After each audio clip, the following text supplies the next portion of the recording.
The invitation arrived like a gilded slap in the face. My sister, the golden child, was getting married in a ceremony that likely cost more than I'd earn in a decade. A bitter memory clawed its way to the surface. Her perfectly manicured hand waving me away at her engagement party, her voice dripping with disdain. Kick this beggar out. Beggar.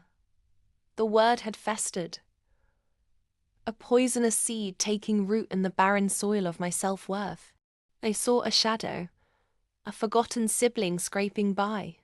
They didn't see the fire that ignited within me that day. The burning promise I made to myself. Sleepless nights blurred into focused days. My small online business, once a desperate attempt to make ends meet, began to blossom. I devoured books on finance, marketing, and leadership. Months bled into a year. Then, too, the whispers of my growing success finally reached their gilded cage. I heard through mutual acquaintances, a hushed awe, a grudging respect. But I wasn't doing this for their approval. This was for the girl who had been dismissed, the one they tried to erase. The day of the wedding dawned, crisp and blindingly white. The dress I wore wasn't flashy, but it spoke of quiet confidence, the kind that comes from knowing your worth, not needing to flaunt it. As I stepped out, I saw her. My sister, resplendent in a frothy white gown, her face a mask of practiced serenity. Until she saw me, her eyes widened, a flicker of something unreadable: shock, recognition, fear. The practiced smile faltered. The air around us seemed to thicken as I walked towards the reception, the subtle click of my heels echoing on the manicured path. I moved through the crowd like a phantom. A ghost from their past returned in a new, formidable form.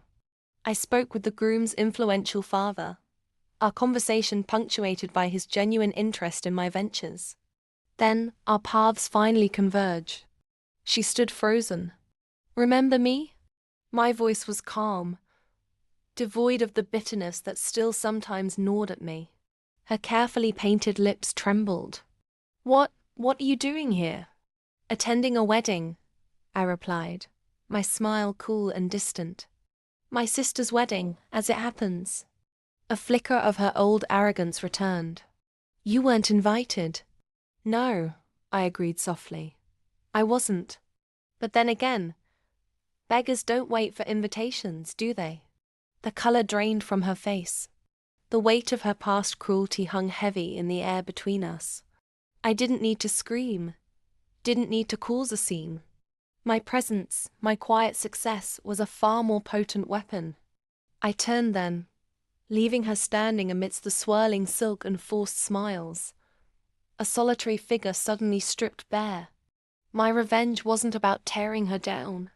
It was about building myself up so high that her petty cruelty became insignificant. And in that moment, under the glittering chandeliers, I knew I had finally succeeded. The beggar was gone, and in her place stood a woman who needed no validation, least of all from her.